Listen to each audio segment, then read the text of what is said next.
नमस्कार, मेरा नाम आंचल, साइकोलॉजी मेरा पैशन। शुरू करते हैं हम अपनी क्वेश्चन सीरीज इंक्लूसिव एजुकेशन को लेकर। आज जो मैं क्वेश्चंस लेने वाली हूँ, इसमें मैंने मेनली जो क्वेश्चंस लिए हैं वो केवीएस 2018, जिसमें कि पीआरटी का सेक्शन और जो आपका टीजीटी पीजीटी का सेक्शन था, उनके मिले-जुले क्वेश्चंस लिए हैं। और क्वेश्चंस मैंने सारे वो उठाए हैं जिनका लेवल बहुत अच्छा है। कितना कितना वेटेज रहा इनका पेपर में।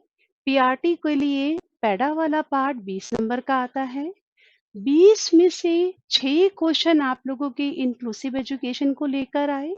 और टीजीटी वाले सेक्शंस में मैंने पहले भी बताया था, जहाँ पे 40 नंबर की पेडागोजी आती है, वहां पर 8 से लेके 9 क्वेश्चन आप लोग चेक कर सकते हैं, वो इंक्लूसिव में से पूछे गए। और कुछ क्वेश्चन जो कहीं ना कहीं घूम के बाकी स्टेट टेट्स में भी दिए गए और DSSB ने भी पूछे, वो क्वेश्चन भी मैं जो बिल्कुल उनके मिलते जुलते होंगे, थोड़े ट्विस्टेड फॉर्म में होंगे, वो क्वेश्चंस भी मैं यहाँ पर डिस्कस करूंगी।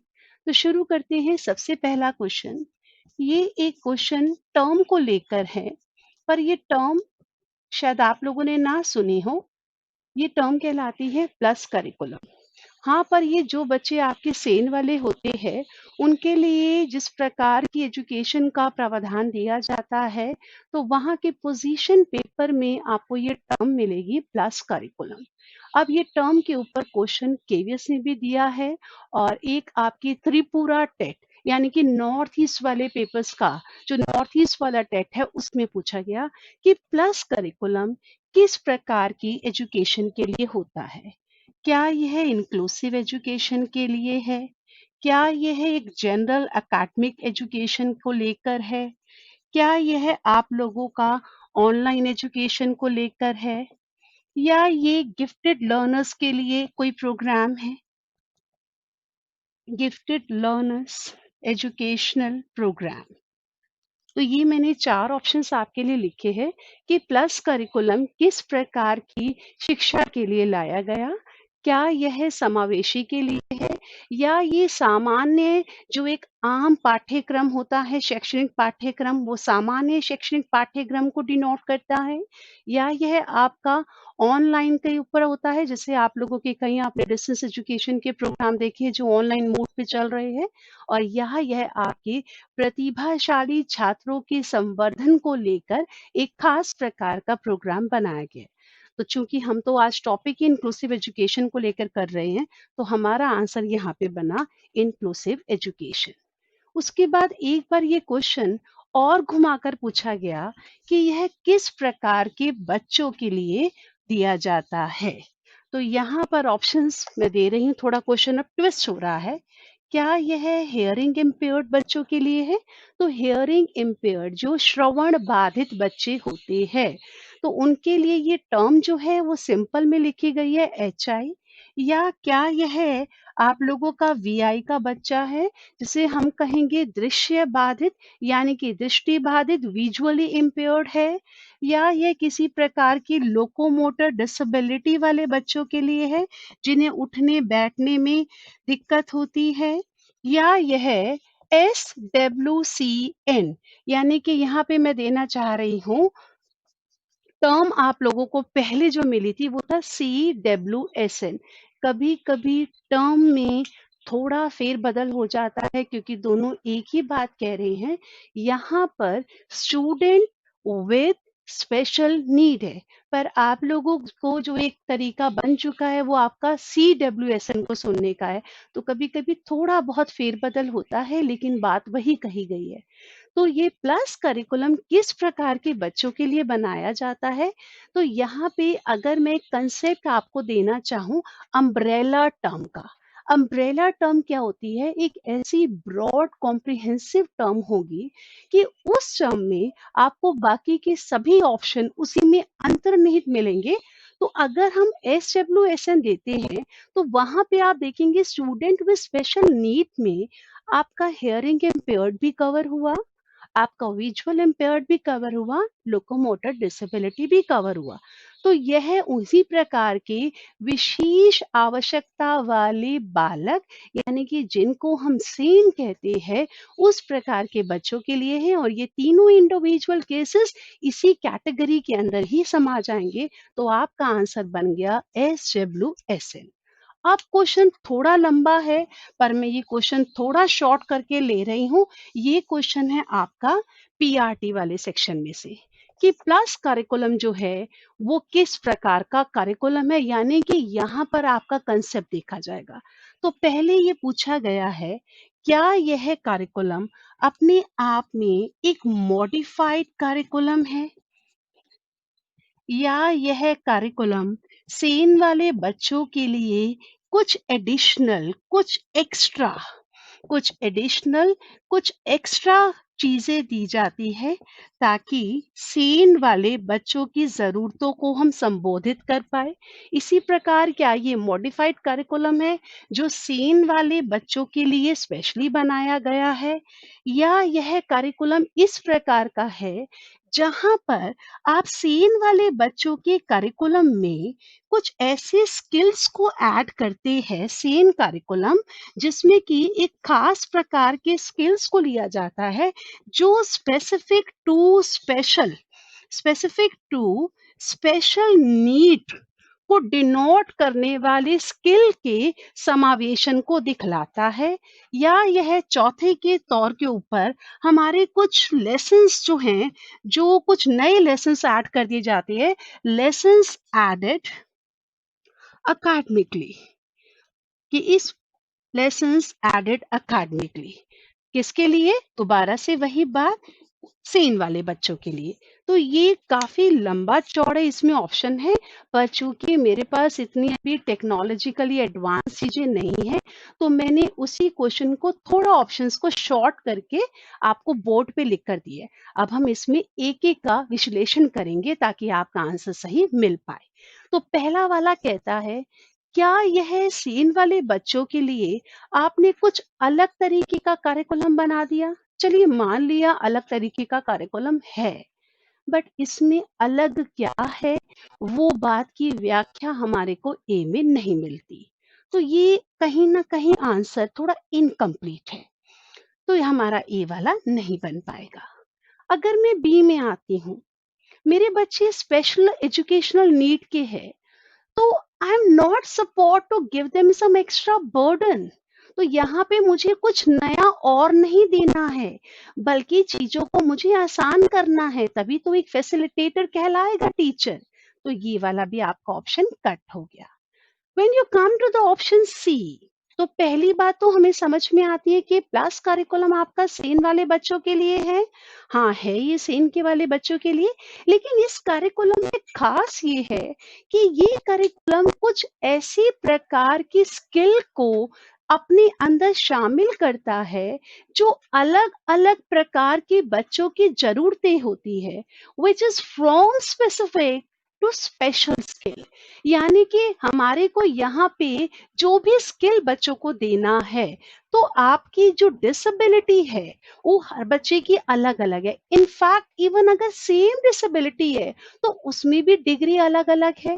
अगर मान लेते कि विजुअली इम्पेयर्ड बच्चा है, तो विजुअल इम्पेयर्ड बच्चे में भी डिग्री होगा कि कितने लेवल का उसका जो एक्यूट विजन एंगल बन रहा है वो कैसा है। और कभी कभी विजन वाले में ये भी होता है वो आपका सेंट्रल वाले पार्ट के अंदर है या पेरिफेरल में, यानी कि बच्चे को कोई भी चीज बीच में दिखाई नहीं पड़ती है, या बच्चे को जो बाउंड्री वाला पार्ट है वहां पे दिक्कत आती है। जैसे हम लोग कभी अपनी आंखें चेक कराते हैं तो काफी लोगों का नंबर तो स्फेरिकल आता है और कई लोगों का नंबर सिलेंड्रिकल आता है। तो सिलेंड्रिकल वाले लोगों के लिए अलग से चश्मे का जो लेंस होता है वो अलग बनाया जाता है। तो इस प्रकार यहाँ पर हम बहुत स्पेसिफिक होंगे और बहुत जो स्पेशली उसी प्रकार के बच्चे के लिए हमें ऐसा स्किल लेकर आना है that could really be beneficial to that particular child who is having a distinct kind of disability. और चौथा वाला कहता है, आपने सिंपल लेसन्स ऐड कर दिए। तो ये बस ये कह रहा है कि आपने एकेडमिकली कुछ लेसन्स ऐड कर दिए, तो ये बी और डी जो है they are on the same lines, तो ये ऑप्शन नहीं बन सकता। तो आपके लिए यहाँ पे आंसर बनेगा सी वाला, which is very comprehensive, and जो पोजीशन पेपर्स के अंदर प्लस करिकुलम को जिस रूप में डिफाइन किया गया है, तो ये बिल्कुल उसी के आधार पे है। तो यहाँ पर अब हमने इंक्लूसिव एजुकेशन में प्लस करिकुलम को लेते हुए 3 प्रकार के क्वेश्चन करे। आपको कंसेप्ट भी क्लियर हुआ होगा और आपको केवीएस का एक रिलायबल आंसर भी मिला होगा। अब चलते हैं अगले क्वेश्चन के ऊपर। अगला क्वेश्चन इस बात को लेकर है कि जहां पर हम इस तरीके से किसी बच्चे के लिए ये कहते हैं कि वो बच्चे के साथ कुछ डिसेबिलिटी है, तो यहाँ पहले हमारे को कुछ टर्म्स जिसको हम कहते हैं एक इंटरनेशनल सिस्टम ऑफ क्लासिफिकेशन, और इसको सपोर्ट करता है डब्ल्यूएचओ।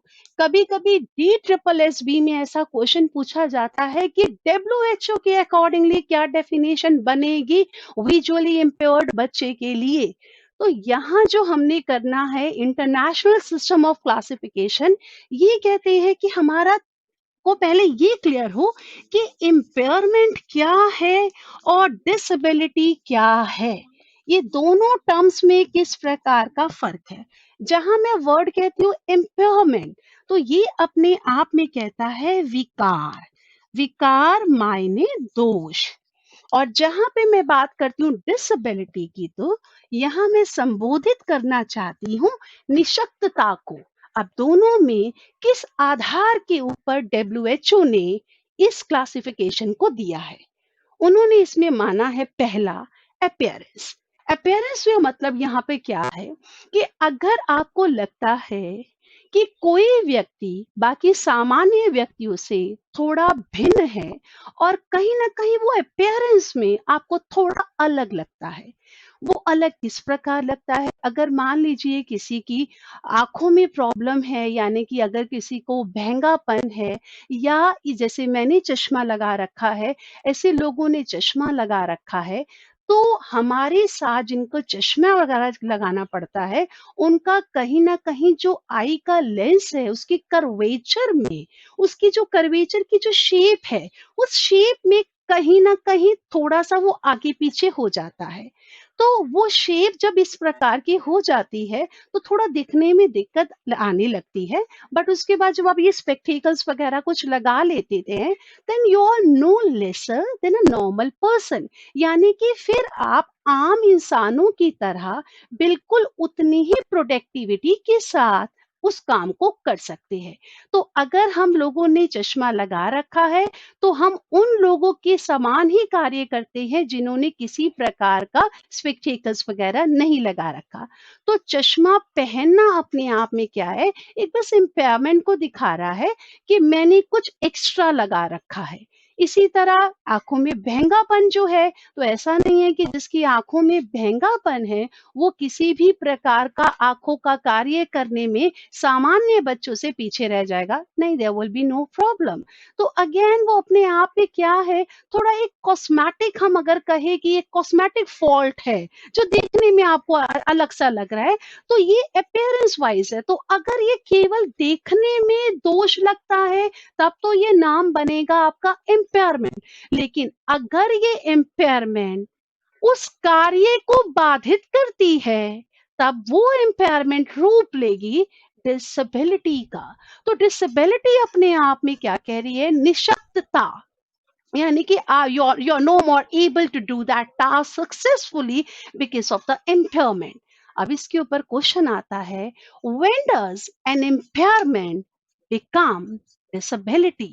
अब ये क्वेश्चन केवीएस ने भी पूछा है, और ये क्वेश्चन इस तरीके का आपका मणिपुर टेट ने भी क्वेश्चन पूछा है। तो पहले मैं एक सिंपल क्वेश्चन लेती हूँ और फिर केवीएस 2018 वाला क्वेश्चन ले लेते हैं। तो क्वेश्चन की लैंग्वेज यही है कि व्हेन डज दोनों क्वेश्चंस के लिए यही बनेगी। पहले मैं टेट का ले रही हूँ, मणिपुर टेट का ले रही हूँ और फिर उसके बाद में केवीएस का लूँगी। और केवीएस के लिए एक बात ये कहना चाहूँगी, जहाँ पर अगर हम नॉर्थ ईस्ट वाले पेपर्स को देखते हैं, तो नॉर्थ ईस्ट के जो पेपर्स है और जो नॉर्थ ईस्ट के टेट के पेपर है, चाहे वो आपका मणिपुर का है, त्रिपुरा का है या असम टेट वगैरह का है, इनके क्वेश्चंस का लेवल बहुत अच्छा होता है और वो क्वेश्चंस काफी हद तक ट्विस्टेड फॉर्म में आपको केवीएस वगैरह में भी मिल जाते हैं। तो घूम कर आपकी चीज यही आती है कि अगर आप इस क्वेश्चंस को देख रहे हैं, तो कोई भी, चाहे वो आप केवीएस की तैयारी कर रहे हैं या आप कोई भी टीचिंग रिलेटेड एग्जाम की कर रहे हैं, आपको यहाँ पे सारे क्वेश्चंस मिल जाएंगे। अब आता है when does N impairment become disability. तो क्या ये इस कंडीशन में होगा जब एक ये, और ये इम्पेयरमेंट हम किसके लिए कह रहे हैं, विजुअल इम्पेयरमेंट के लिए मैं बात कहना चाह रही हूं। तो एक विजुअल इम्पेयरमेंट कब डिसेबिलिटी बनेगी, जब when a person uses a smart phone app to read the menu in the restaurant। पहला ऑप्शन। दूसरा वाला है when VI यानी कि वही visually impaired person wants to talk on phone, जब वो फोन पर बात करना चाहता है। When visually impaired person wants to compose music, जैसे कि डेस्क वगैरह ही बजा देना। और डी वाले पार्ट में दे रही हूँ, when visually impaired person wants to drive a car। अब हमें देखना है कि विजुअल इम्पेयरमेंट कब एक अपीयरेंस वाइज जो थोड़ा सा अलग दिखने वाली चीज है, वो कब एक निशक्तता का रूप ले लेगी। तो अगर हम देखते हैं कि इस प्रकार का व्यक्ति एक स्मार्टफोन के ऊपर अगर ऐप आ जाता है और जिस चीजों को देखने में उसको प्रॉब्लम आ रही है, वो चीजों को, टेक्स्ट को आपका ऑडियो मोड के ऊपर आ गया, तो ये आदमी आराम से अपना काम कर लेगा। तो यहाँ पर आपका जो भी इम्पेयरमेंट है, वो डिसेबिलिटी का काम नहीं कर रही, क्योंकि वो ना काम कर पा रहा है। उसको अगर मेन्यू को रीड करना है, तो वो स्मार्टफोन के ऐप के थ्रू कर पा रहा है। तो यहाँ पे ये डिसेबिलिटी नहीं हुआ। नंबर 2 पर आते हैं, when he wants to talk on phone. तो ये कोई फोन पे बात करना है, तो उसमें अगर वो विजुअली इम्पेयर्ड है, इनफैक्ट अगर ब्लाइंड भी है, तो भी स्पीच में तो कोई प्रॉब्लम नहीं है, तो ये भी आराम से हो सकता है। तो ना तो ए बना ना बी बना। सी के ऊपर आते हैं, when he wants to compose music. अब इसमें म्यूजिक में मैंने ये नहीं बोला है कि हाँ जी इसको प्रॉपर नोट्स वगैरह को पढ़ना है, कुछ भी करना है। वो तो सिंपल, अगर आप किसी भी प्रकार का साधारण म्यूजिक बनाना चाहते हैं, अरे सबसे अच्छी एग्जाम्पल है आपके रविंद्र जैन, जिन्होंने अभी जो रामायण टीवी में आई थी, तो उनका जो म्यूजिक जिन्होंने कंपोज करा था, तो रविंद्र जैन जी ने करा था, और वो बिल्कुल ब्लाइंड थे। तो उसके बाद भी उनका इतना ज्यादा नाम म्यूजिक के फील्ड के अंदर हुआ। तो इसका मतलब यहाँ पर भी आपकी विजुअल इम्पेयरमेंट जो है वो डिसेबिलिटी का रूप नहीं ले रही। लेकिन when you want to drive a car, तो वहां पे तो आपको भी पता है कि अगर आपको ड्राइविंग लाइसेंस भी लेना होता है, तो वहां पे सभी चीजों को देखा जाता है। तो वहां पर कार को ड्राइव करना, वहां यह इम्पेयरमेंट डिसेबिलिटी बन जाती है। तो यहाँ पर आंसर ये बन गया। लेकिन इसके साथ एक बात और कहना चाहती हूँ, आईसीटी ने, डब्ल्यूएचओ ने एक चीज और भी दी है, जो बहुत बारीक दी है, और उन्होंने एक आधार दिया है, कंटेक्चुअल का, संदर्भ का। कंटेक्चुअल के मायने क्या है, अभी मैंने कहा स्पेक्स लगा रहे हैं तो ये इम्पेयरमेंट है और हम बाकी लोगों की तरह आम काम कर रहे हैं। बट कुछ पर्टिकुलर इंस्टेंसेस में even wearing a spectacles could be a disability। Where do we find this kind of thing? जो लोग डिफेंस सर्विसेज वगैरह में जाते हैं, तो उन लोगों का जब पूरा मेडिकल चेकअप वगैरह कराया जाता है, तो कुछ जॉब्स का नेचर इस प्रकार का है, जैसे मैंने आपका डिफेंस का बोला है, कि वहां पर विजन प्रॉपर 6x6 होना जरूरी है। वहां अगर स्पेक्स वगैरह पहना हुआ है या आंखों में भेंगापन जैसी कोई चीजें है, तो उस संदर्भ में वहां यह इम्पेयरमेंट डिसेबिलिटी का रूप ले लेगी। तो मेरे ख्याल से अब आपको क्लियर हो गया होगा कि इम्पेयरमेंट क्या है और डिसेबिलिटी क्या है।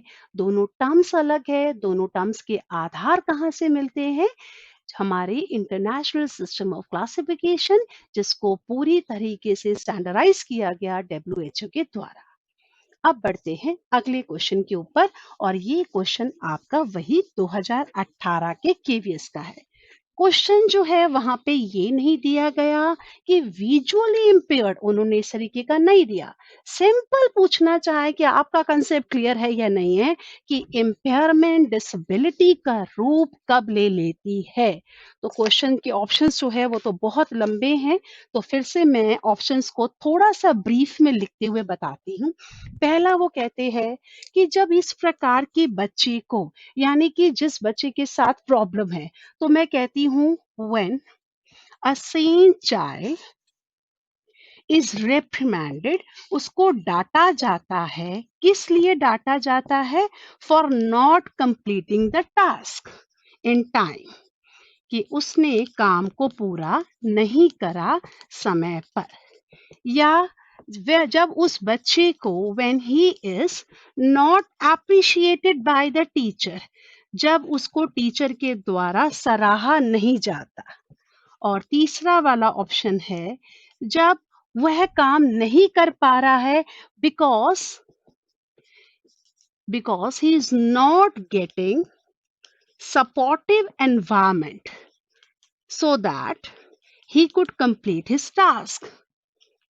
एनवायरमेंट को मैंने छोटा लिख दिया। When is not getting supportive environment for successful completion of task. और चौथे वाले में दे रखा है जब उस बच्चे को बाकी नॉर्मल बच्चों के साथ कंपेयर किया जाता है, तो व्हेन ही इज कंपेयर्ड। तो आपको कहां पर लगता है कि इम्पेयरमेंट जो है वो डिसेबिलिटी बन रही है? तो हमारे लिए यहाँ पे आंसर ये बनेगा कि पहला वाला तो कहता है कि जब आप उसको डांटते हो और क्योंकि उसका काम पूरा नहीं हुआ, तो वहां पे वो बच्चे को लगेगा कि मेरा जो इम्पेयरमेंट है किसी भी तरीके का, उसने निशक्तता का रूप ले लिया। तो ये वाला तो नहीं बन सकता कि आपने जब उसको डांटा तब उसको फील हो रहा है। डिसेबिलिटी क्या कह रही है? जब आपका बच्चा उस प्रकार के काम को कर नहीं पा रहा, और वो इसलिए नहीं कर पा रहा क्योंकि उसको कंड्यूसिव एनवायरनमेंट नहीं मिल पा रहा। तो यहाँ पे बी वाले में भी कहते हैं, तो B is also not making any sense कि वो कह रहा है कि when he is not appreciated by the teacher. ये तो आम लोगों के साथ भी हो जाता है। सी वाला कहता है कि वो काम इसलिए नहीं कर पा रहा था क्योंकि उसको एनवायरनमेंट सपोर्टिव नहीं मिला, और वहां पे उसके लिए इम्पेयरमेंट जो है वो अपने आप में एक डिसेबिलिटी बन गई। यानी कि अगर एक बच्चे की आईसाइट वीक है और उस बच्चे को आप इतना पीछे बिठा दो और उसके आगे जो है लंबे लंबे बच्चे बैठ गए हैं, तो वो पीछे जो बच्चा जिसकी आईसाइट वीक है, उस समय उस बच्चे के लिए जो इम्पेयरमेंट है वो डिसेबिलिटी का रूप ले लिया, क्योंकि आपने कंड्यूसिव एनवायरनमेंट नहीं दिया so that he could complete his task. तो वहां पर उसके लिए मुश्किल हो जाएगा। तो आंसर बन जाएगा आपका सी वाला ऑप्शन। और चौथा वाला कह रहा है when you are comparing that child with other normal children, तो वहां पर अगर आप कंपेयर कर रहे हैं तो वो तो नॉर्मल में भी हम कहते हैं कि no two individuals are alike. हमारे को कंपैरिजन पे कभी नहीं आना चाहिए, ये बच्चे की इंडिविजुअलिटी को हर्ट करता है। तो इस प्रकार यहाँ पर हमारा आंसर बन गया सी वाला। अब इसी तरीके से केवीएस का मैं क्वेश्चन लिखकर देती हूँ 16 का भी और 17 का भी। 17 वाला जो क्वेश्चन है वो मैंने लिया है नॉर्थ ईस्ट वाले सेक्शन में से। तो अब ये क्वेश्चन कौन सा वाला है? अब मैं सीरीज में ले लूंगी 16 का भी, 17 का भी और 18 का भी। तो 16 वाले के अंदर एक बहुत अच्छा क्वेश्चन दिया गया है, मतलब दो कंसेप्ट्स को इकट्ठा करके क्वेश्चन दिया गया है। तो ये क्वेश्चन है कि क्लास फोर्थ का एक बच्चा है, there is a child of class fourth and this child is visually impaired, so other children in the class avoid him। तो बाकी कक्षा के जो बच्चे हैं वो इस प्रकार के बच्चे के साथ मेलजोल रखना नहीं चाहते। तो बताइए इस कंडीशन में उस बच्चे की कौन सी नीड जो है वो नेग्लेक्ट हो रही है। तो यहाँ पर हमें बताना है इस कंडीशन में उसकी साइकोलॉजिकल नीड है या मास्लो की हिरार्कियल नीड मॉडल की कौन सी नीड नेग्लेक्ट हो रही है। Which need is not getting addressed या इग्नोर्ड, नॉट गेटिंग एड्रेस्ड। और अगर इग्नोर लगाते हैं तो नो नहीं रहेगा आपका। तो यहाँ पर मैं कहती हूँ क्या यह एस्टीम नीड बच्चे की निग्लेक्ट हो गई, क्या यह बिलोंगिंग हो गई है, क्या यह बच्चे की फिजियोलॉजिकल नीड है, और चौथा वाला है क्या यह बच्चे की सिक्योरिटी नीड है।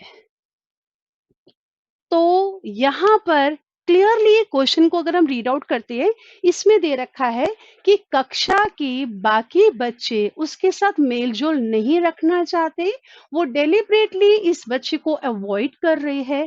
तो इसका मतलब बच्चे को क्लास में ये फीलिंग नहीं आ रही है कि दिस इज अ क्लास और ये सब और मैं, हम सब, तो वो हम वाली फीलिंग बच्चे को नहीं मिल रही है।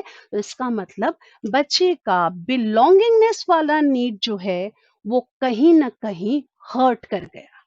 अब मान लीजिए यही क्वेश्चन, ये तो मैंने जो क्वेश्चन लिखा है केवीएस 2016 का है, अगर मैं इस क्वेश्चन को थोड़ा और एडवांस लेवल के ऊपर इसको दोबारा से रीफ्रेम करूं और मैं ये कहती हूं कि मान लीजिए आपकी क्लास के अंदर एक बच्चा ऐसा है जिस बच्चे को किसी तरीके का लोकोमोटर डिसेबिलिटी है या वो पोलियो वाला बच्चा है, और आपको ऐसा लगता है कि मुझे अपनी क्लास के सभी बच्चों को नीचे लेके जाना है, और वहां पर आप पोलियो वाले बच्चे के लिए कुछ खास कोशिशें करने की करते हैं कि आप बुलाते हैं अपने स्कूल के पीएन वगैरह किसी को, और बहुत से लोगों की मदद के द्वारा आप बच्चे को लेकर नीचे आ गए, और वहां पे नीचे लाकर आपने बच्चे को जब बिठाया तो आप ऐसा शो करते हैं कि at last you have done a great job. तो वहां पर अगर आप ऐसा कर रहे हैं तो बच्चे की कौन सी नीड है जो बच्चे की हर्ट हो गई है, तो वहां पे आंसर बनेगा बच्चे का स्टीम हर्ट हो गया। आपने अपने लेवल के ऊपर बहुत कोशिश करी, लेकिन वहां पर आपने बच्चे को एक स्पेशल अलग तरीके का ट्रीटमेंट दे दिया। तो बीइंग अ टीचर आप अपने लेवल पे बच्चे को इक्वालिटी के मोड के ऊपर तो लेकर आ गए, पर आपने इसमें अपने पेडागोजिकल स्किल्स को यूज नहीं करा। बेहतर होता कि अगर ये इंक्लूसिव क्लासरूम होता और बच्चा अपनी बैसाखियों के सहारे खुद स्लोप से नीचे उतर के आता, तो वहां पर हम कहते अगर टीचर सिंपली वहां पे ये कहे कि गेम्स का पीरियड है और सभी बच्चे नीचे आ जाओ, तो वहां उस बच्चे को ये फील ना होता कि मुझे कुछ खास अलग इंस्ट्रक्शन मिल रही है। वहां पे उसको खास अलग इंस्ट्रक्शन देने का मतलब ये है आप उस बच्चे को कहीं ना कहीं ये एहसास दिला रहे हो कि वो बाकी बच्चों से भिन्न है, और जहां उसके मन में ये फीलिंग आएगी कि I am lesser than other normal children, तो उसकी जो अपनी सेल्फ एस्टीम है वो हर्ट हो जाएगी। तो आपको बड़े ध्यान से सिचुएशन को देखते हुए निशान लगाना होगा कहाँ पे कौन सी नीड बच्चे की सेटिस्फाई नहीं हो पा रही है। अब बढ़ते हैं अगले क्वेश्चन की ओर, और ये क्वेश्चन है आप लोगों का 2017 केवीएस का नॉर्थ ईस्ट वाले का।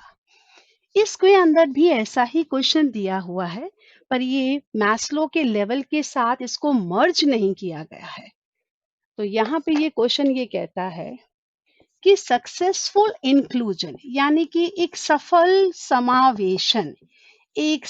समावेशन सभी की पूर्ति करता है केवल एक को छोड़कर, यानी कि successful inclusion requires all the points except one point. मैं दोबारा इस बात को कह रही हूँ कि मैं चूंकि क्वेश्चंस लिखकर करवा रही हूँ तो मैंने क्वेश्चंस को बहुत ज्यादा ब्रीफ में किया है, बट मैं बाइलिंगुअल होते हुए अगर इंग्लिश में लिख रही हूँ तो हिंदी में बोल भी रही हूँ। तो यहाँ पे आता है पहला, अब इसको भी मैं बहुत ब्रॉड टर्म्स के अंदर लिख रही हूँ। ये क्या क्या मांगता है? ये मांगता है डिफरेंशिएटेड इंस्ट्रक्शन प्लान, ये मांगता है अडेप्टेशन,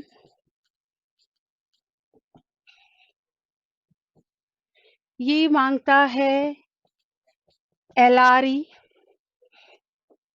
ये मांगता है सेग्रीगेशन। तो यहाँ पर तीनों ऊपर वाले पार्ट जो है अगर उसको देखते हैं, डिफरेंशिएटेड इंस्ट्रक्शन बिल्कुल आपको चाहिए, क्योंकि पूरी इंक्लूसिव एजुकेशन इस बात को लेकर है कि हमारे को हर लर्नर की नीड के अकॉर्डिंगली उसको हमें गाइड करना होगा। तो we cannot expect to give a uniform set of instructions to all the learners irrespective of their strengths and disabilities. तो पहला वाला तो बहुत जरूरी है अगर आप सफल समावेशन को सपोर्ट करते हैं। नंबर 2 कहता है अडेप्टेशन, यानी कि अनुकूलन।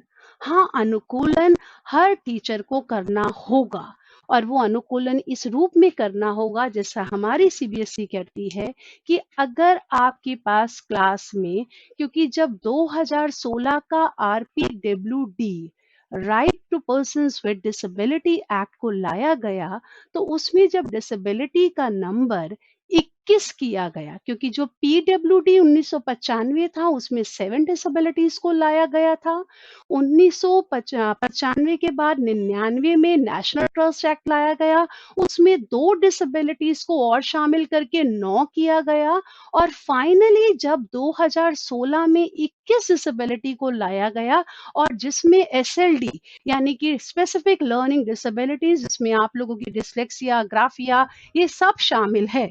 तो उन सब डिसेबिलिटीज के लिए हमारे को अडेप्टेशन इस प्रकार शो करनी है कि अगर बच्चा डिस्कैलकुलिया का है, जिसको गणना विकार है, यानी कि मैथ्स में प्रॉब्लम है, कैलकुलेशंस वगैरह में, तो उस प्रकार के बच्चे के लिए हमारे को जो भी टेस्ट बनाना है या कंटेंट जो हमने बच्चे को पढ़ाना है वो लिमिटेड करना होगा। उस प्रकार के बच्चे को, अगर वो प्राइमरी क्लास का बच्चा है, हम घड़ी में टाइम के क्वेश्चंस उस बच्चे को नहीं देंगे, क्योंकि वो बच्चा ठीक से टाइम नहीं बना सकता है। उसको अगर आप 6 दिखा रहे हैं तो वो 6 बजे को हो सकता है 9 बजे दिखा देगा, क्योंकि 6 और 9 जो रिवर्स बन रही है पिक्चर, वो बच्चे को ये काम करने में मदद नहीं करेगी, वो बच्चे के लिए एक बाधा बन जाएगी। तो हमको वो करवाना है जिसे करने में वो सक्षम है, हमें वो नहीं करवाना जिसके लिए वो चैलेंज है। हमेशा ये रूल रहता है, never push the biological limit of the child. तो इसलिए हमारे को वहां पे अडेप्ट करना होगा, either it is your teaching style और योर इवैल्यूएशन टेक्निक। यहाँ तक कि ये भी दिया गया है कि अगर बच्चा डिस्ग्राफिया का बच्चा है, जिसको लेखन विकार है, तो उस प्रकार के बच्चे को आप मत लिखवाइए, आप उसको ऑडियो टेप से, मतलब कि वो बच्चा अपना जो भी काम देगा वो रिकॉर्डेड अपनी आवाज को रिकॉर्ड करके दे देगा। तो आपको वहां पर ऑडियो मोड पर उसको इवैल्यूएट करना होगा, उसका जो काम आपका रिकॉर्डेड प्रेजेंटेशन में आया है उसके आधार पे आपको आकलन करना होगा। तो ये सब चीजें अपने आप में क्या दिखा रहा है, अडेप्टेशन। सी वाला कहता है, इसकी तो आपके केवीएस 2015 ने फुल फॉर्म भी पूछी है, लीस्ट रिस्ट्रिक्टिव एनवायरमेंट, न्यूनतम बाधित वातावरण। क्या मायने हैं इस टर्म के? ये टर्म कहती है कि आपको इस प्रकार के बच्चों के लिए, यानी कि अगर हम समावेशी को सपोर्ट करते हैं तो जो बुनियादी ढांचा भी बनेगा उसमें आपको कुछ बदलाव करने पड़ेंगे। तो जैसे मैंने बताया था कि आपको सीढ़ियों के साथ रैंप भी बनाना होगा, और जहां पर भी आपका थोड़ा सा पैसेज वगैरह है चलने के लिए, वहां पे दोनों और रेलिंग्स होनी जरूरी है। जैसे आप लोगों ने अक्सर बस स्टॉप्स वगैरह पे देखा होगा, जब बस स्टॉप्स वगैरह को बिल्कुल रिवैम्प किया गया था, तो आपने देखा होगा हर तरफ थोड़ा सा स्लोप बना के वहां पे भी ऐसे रेलिंग्स बना रखी है, ताकि इस प्रकार के लोगों को मुश्किल ना हो जिनकी लोकोमोटर डिसेबिलिटी वगैरह भी है। तो ये एलआरई होना बहुत जरूरी है। लेकिन हमें क्या नहीं करना है, हमें सेग्रीगेशन नहीं करना, हमें पृथकीकरण नहीं करना। पूरा इंक्लूसिव एजुकेशन एक ही चीज की आलोचना करता है, और वो कहलाता है अपने आप में सेग्रीगेशन। तो ये क्वेश्चन भी आप लोगों का केवीएस का था। उसके बाद अब आगे की क्वेश्चंस ले लेते हैं।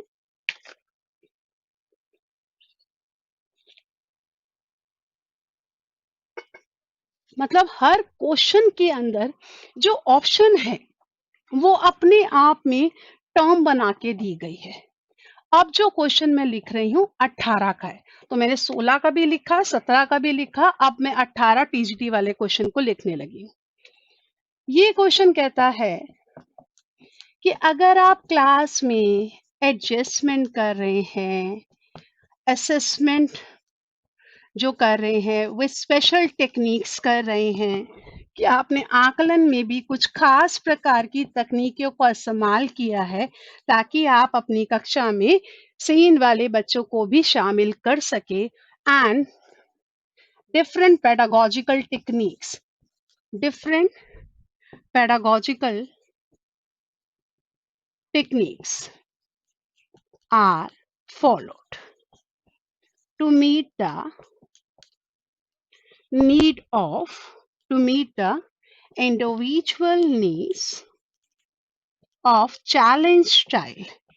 एक चुनौती मतलब किसी प्रकार की बाधा से जो बच्चा जूझ रहा है, उस प्रकार के बच्चे के लिए आपने असेसमेंट में बहुत सारी चीजों में बदलाव करा है, और ये जो आपने एडजस्टमेंट करा है ये आपकी क्लासरूम की पेडागोजिकल टेक्निक से लेकर इवैल्यूएशन तक सब तरफ आपको देखने को मिलता है।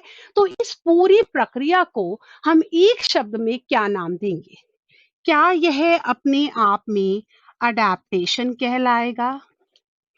क्या यह अपने आप में आईईपी कहलाएगा? क्या यह अपने आप में एसिमिलेशन कहलाएगा? क्या यह अपने आप में इंक्लूजन कहलाएगा? तो यहाँ पर जब आप एडजस्टमेंट कर रहे हैं, यानी कि वो एडजस्टमेंट आप हर लेवल के ऊपर कर रहे हैं, तो वहां कहलाएगा ये आपका अनुकूलन।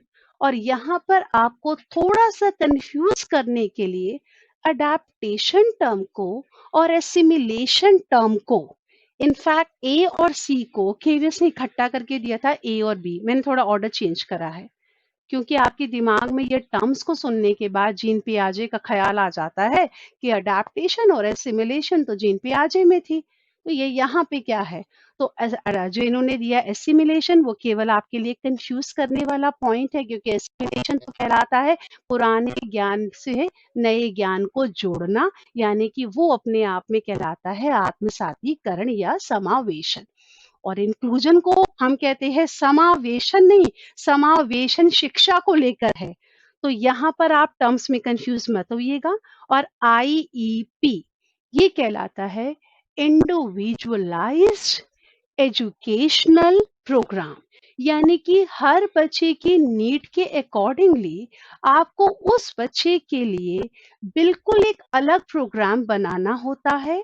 और ये आईईपी बनाने के लिए आपको बच्चे के पेरेंट्स को भी कॉन्फिडेंस में लेना पड़ता है, ताकि आप इस आईईपी को जब बनाएं तो पेरेंट्स, रेगुलर स्कूल का जो टीचर है, आपका स्पेशल टीचर है, कोई प्रोफेशनल एक्सपर्ट है, स्कूल का जो हेडमास्टर या प्रिंसिपल है, उन सबको इकट्ठा लेकर आप एक अलग इंडिविजुअल प्लान बनाते हैं बच्चे के लिए।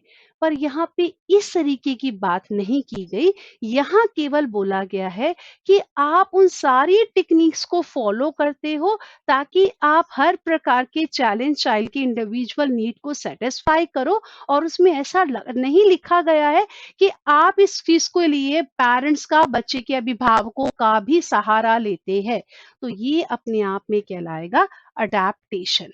और अगर आईईपी होता है तो उसके लिए कभी कभी क्वेश्चन आता है कि आईईपी हम किन के लिए बनाते हैं, एबल एंड डिसेबल बोथ, या ओनली फॉर सेम, या ये क्रिएटिव बच्चे के लिए है, या ये गिफ्टेड बच्चे के लिए है।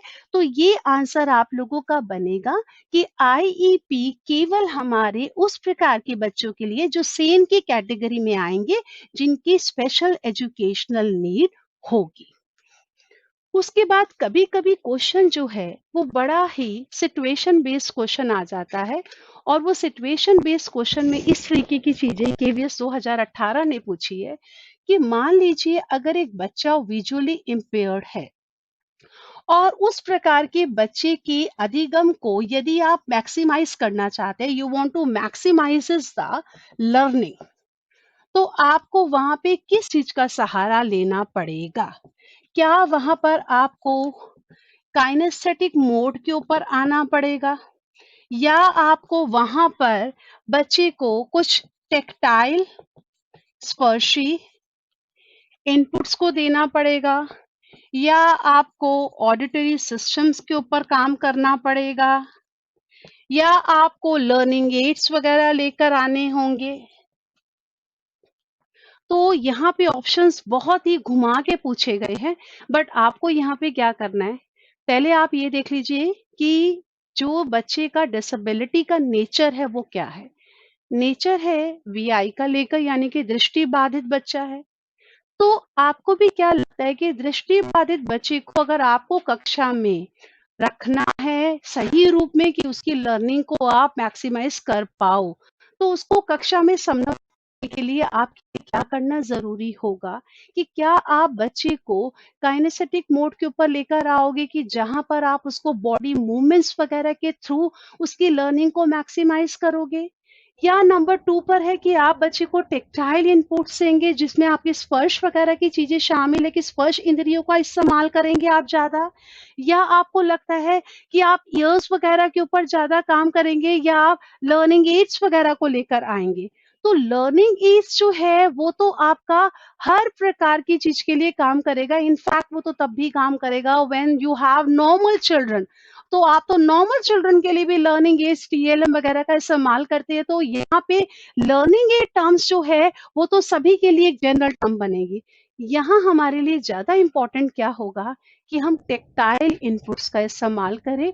और ऐसा जब आपकी वर्कशॉप्स वगैरह भी होती है, क्योंकि अब तो ये जरूरी बना दिया गया है कि जो इंक्लूसिव एजुकेशन का सब्जेक्ट जो बीएड सेकेंड ईयर में एक रेगुलर सब्जेक्ट के रूप में मैं पढ़ाती हूँ, तो वहां पर ये अब जरूरी है कि जिन टीचर्स को ट्रेन किया जा रहा है उनको भी प्रॉपर वर्कशॉप कराई जाती है कि आपको क्लास में बीइंग अ रेगुलर टीचर आपको सभी प्रकार के बच्चों को साथ लेकर चलना है। तो जिन बच्चों को जहां पे प्रॉब्लम है, जैसे एग्जांपल के तौर पे मैं कहूँ, अगर आपने बच्चे को ये बताना है रफ क्या होता है और स्मूथ क्या होता है, आप बच्चे को, अगर बच्चा विजुअली इम्पेयर्ड है, आप उसको दिखा तो नहीं पा रहे ना कि सरफेस वो देख पाए कि ये तो बिल्कुल स्मूथ है और ये जो है थोड़ा रफ सा दिख रहा है, तो वो आपको कैसे दिखाना होगा?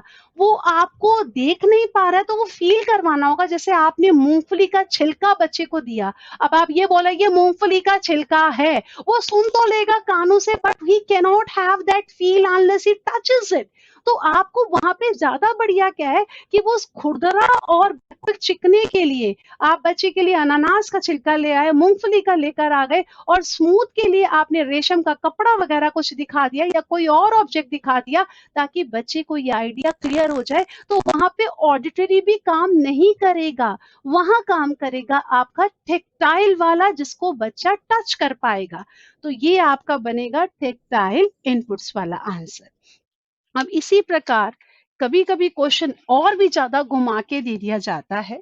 अब ये क्वेश्चन मैं आपका DSSB का दे रही हूं, जहां पे मैं कहती हूँ वीआई का बच्चा है, बच्चा अगर विजुअली इम्पेयर्ड है तो आपको क्या यूज करना चाहिए? आप एक ऐसा सॉफ्टवेयर यूज कर लीजिए जिसके अंदर बच्चे का जो देखने की क्षमता है वो 2 से लेकर 16 गुना तक बढ़ जाए, या आपने बच्चे को हैंड्स फ्री कीबोर्ड सॉफ्टवेयर दे दिया, या कंप्यूटर वगैरह कुछ इस तरीके से लैपटॉप वगैरह कुछ दे दिया जो हैंड्स फ्री जिसका कीबोर्ड वगैरह है। और दूसरा आपने इस तरीके की चीज को कुछ कर दिया है कि जहां पर आप कहते हैं कि आपने बच्चे को टेक्स्ट टू स्पीच लेकर आ गए हैं, या डी वाले के अंदर ये है कि आप जो है इस प्रकार के बच्चे को आगे लाके बिठा देते हैं, या आपने उसको फ्रंट वाले में बिठा दिया और फिर उसके बाद आपने बच्चे के लिए लिखना शुरू करा, या आप उसको जो भी दिखा रहे हैं। तो अगर इस प्रकार की कंडीशन है, जब आपके पास ऑप्शंस ये हैं, तो पहले तो हम ये देखते हैं ए वाला ऑप्शन आपको लगेगा एक बार देखने में कि एक भी गलत नहीं है, ए वाला कह रहा है कि हाँ, ऐसा सॉफ्टवेयर होता है। कुछ इस प्रकार के सॉफ्टवेयर्स का इस्तेमाल भी करते हैं, इसको बोला जाता है एक साफा और इसको बोलते हैं स्क्रीन एक्सेसिबल फॉर ऑल। तो ये साफा करके भी एक सॉफ्टवेयर इनका बना रखा है। दूसरे वाले में कहता है कि आपका हैंड्स फ्री कीबोर्ड है, जब कीबोर्ड ही नहीं है तो आपको टाइप करके वो देख-देख कर टाइप करने की ज़रूरत नहीं पड़ेगी। तो ये भी बहुत अच्छा है अपने आप में। फिर उसके बाद आप कहते हैं कि टेक्स्ट टू स्पीच, आप एक ऐसा वाला लेकर आ जाए जहाँ पे जो टेक्स्ट है वो स्पीच में आ जाएगा ताकि वो उसको सुन पाएगा। और चौथे वाले में आप उसको फ्रंट रो पे लेकर आ जाते हैं, वहाँ पे आपको लग रहा है कि सुन भी थोड़ा पाएगा और कभी-कभी ऐसा भी होता है कि टीचर को बोलना नहीं होता है, उसको ज़्यादा आपको दिखाने वाला है, तो आप फ्रंट रो के ऊपर लेकर आ गए। तो इस वाले केस में सबसे ज़्यादा जो रेलेवेंट होगा वो कौन-सा काम करेगा? यहाँ काम करेगा, टेक्स्ट को आप स्पीच मोड के ऊपर लेकर आओ। क्यों लेकर आओ? मैंने पहले भी ये बात बोली थी, हमारा रूल क्या है? जो सेंसरी पार्ट चैलेंज है उसके ऊपर और ज़्यादा चैलेंज मत डालो। हमारे को किस चीज़ के ऊपर फ़ोकस करना है? डिसेबिलिटी पे नहीं, एबिलिटी पे। तो एबिलिटी क्या है? यहाँ पे क्या है? कान तो बिल्कुल ठीक है, सुन तो पा रहा है, तो क्यों ना हम टेक्स्ट को स्पीच के ऊपर लेकर आ जाए। तो आज गवर्नमेंट भी क्या लेकर आई है? टॉकिंग बुक्स, टॉकिंग पेन वगैरह आ गए हैं। वो ज़्यादा बच्चे के लिए मीनिंगफुल होगा, बजाए कि उसके फ्रंट रो पे भी अगर आप बिठा रहे हैं और जैसे मैंने बोला कि कभी-कभी आप चित्र सिंपल बना रहे हैं, वो आपको केवल दिखाना है, तो वहाँ पर आप बोल नहीं रहे हैं, तो उसको देखने के लिए ज़ोर तो लगाना पड़ रहा है, ज़ोर तो वो यहाँ पे भी कर रहा है, यहाँ पर भी करेगा, यहाँ पे भी कुछ करेगा। लेकिन जब आप टेक्स्ट टू स्पीच के ऊपर आ जाते हैं, तो आपने उस सेंसरी ऑर्गन को ही बिल्कुल बदल दिया कि आपको लगता है दृष्टि बाधित है, लेकिन श्रवण तो बाधित नहीं है, तो क्यों ना हम दृष्टि की जगह श्रव्य वाले पे चले जाए और इस प्रकार वो बच्चे को बिल्कुल अलग भी नहीं लगेगा। तो ये ज़्यादा अच्छा वाला ऑप्शन आपका रहेगा। तो अब ऐसा करते हैं, आज की क्लास में यहाँ पे वाइंड अप करती हूँ, पर वाइंड अप करने से पहले आप लोगों से एक रिक्वेस्ट ये है, आपको जिस भी प्रकार के क्वेश्चंस चाहिए, आप लोग कमेंट करके बताइएगा कि आपको सेशन कैसा लगा। जहाँ तक आप लोगों का क्वेश्चन को लिखने का है, तो मैंने बता दिया है कि क्वेश्चंस अभी कुछ समय जब तक मेरे पास भी बहुत सारी इक्विपमेंट्स वगैरह नहीं है तो क्वेश्चंस मैं लिख-लिख कर ही आपको करवाऊँगी और आपको जो भी होगा वो मैं बाइलिंगुअल मोड के ऊपर लेकर आऊँगी। बस आप लोगों को मुझे कमेंट करके ये बताना है कि what do you expect of me? तो ये चीज़ें आप लोगों को जो मेरे स्टूडेंट बीएड सेकंड ईयर की भी तैयारी कर रहे हैं, उनके लिए भी बहुत मीनिंगफुल होगा क्योंकि उनकी बुक के भी कुछ सेक्शन रह गए थे और बाकी जितने भी लोग जो मेरे साथ टेट को लेकर जुड़े हुए रहे हैं ऑफलाइन में भी ऑनलाइन में भी और जितने भी लोग मेरे ऑनलाइन के ऑफलाइन के सभी प्रकार के हैं तो आप सभी लोगों को कमेंट करके बताना होगा। Thank you.